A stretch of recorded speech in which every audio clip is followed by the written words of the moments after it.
I'd like to thank the City of Rancho Mirage and the Rancho Mirage Library for their continued support.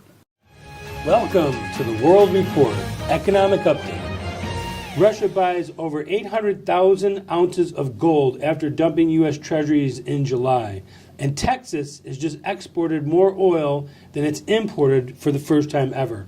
Now, we mentioned that, we talked about that off camera, and you seemed a little surprised by that. You would have thought that would have happened already. Yes, I did, because, there are 6 ports now being, that are in various stages of development and making oil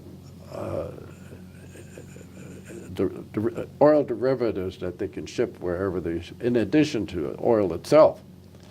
They call it the sweet oil. That is strictly West Texas Intermediate, and that is becoming.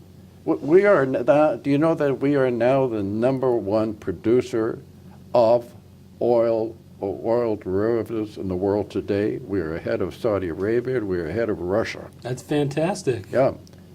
Russia had it all in their hands because while they controlled Eastern Europe and even Germany, or most of Germany, and what they were able to do was to build pipelines into these countries. So they have a big advantage. They don't have to ship it. They just put it into the pipeline. And that was one of the things that Trump brought up at the meeting there about the pipeline that got built between Germany and Russia. You want to talk about Russian collusion? They could turn off your gas and heat.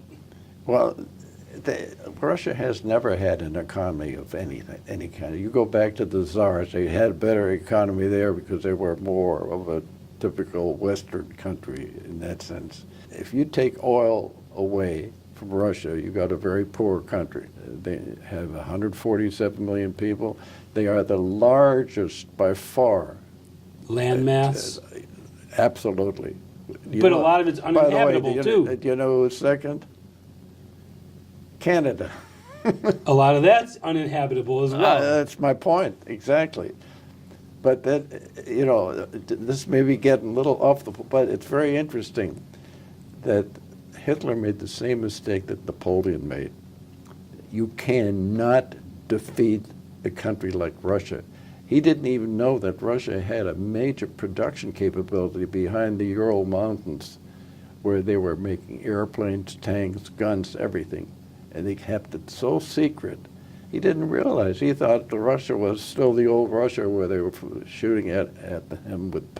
And they could simply withdraw and draw you back in further and further and further into the hinterland. Yeah, but it's the same thing that happened to Napoleon.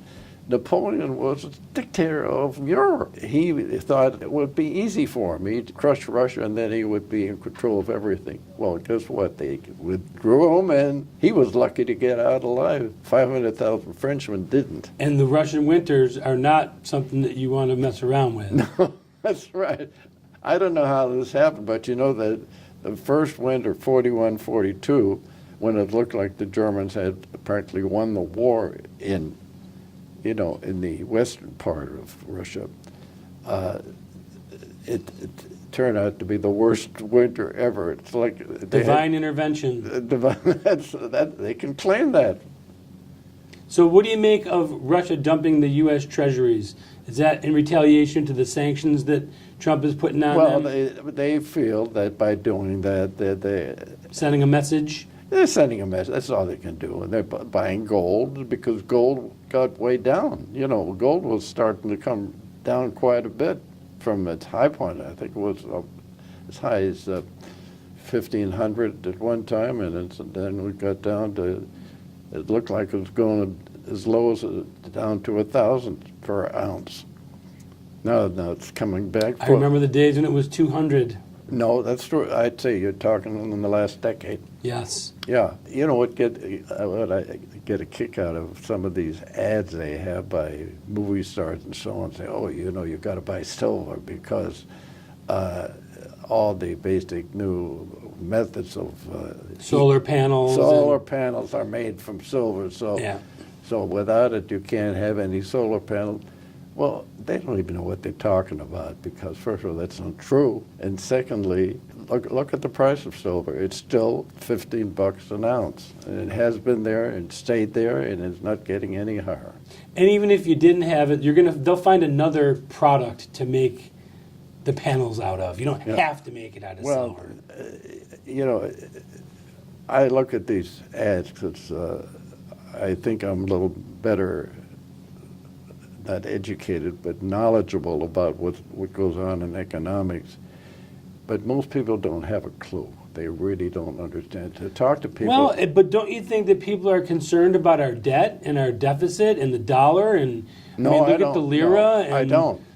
World currencies are crashing around us. Venezuela just had to slash 5 zeros off of its currency to try and stay afloat. You go back 25 years, it was like the richest country in Latin America. And what happened? Well, they became socialistic. That's exactly right. That's exactly right. But a vicious kind of socialism. Just like Thatcher said, socialism is wonderful until you run out of everybody else's money. Well, that's what happened. Venezuela today, you know, they actually bought into the United States. They bought into our refineries, and they've bought into some of the producing companies that we have. Well, now they are actually going the other way. I'd like to thank the City of Rancho Mirage and the Rancho Mirage Library for their continued support.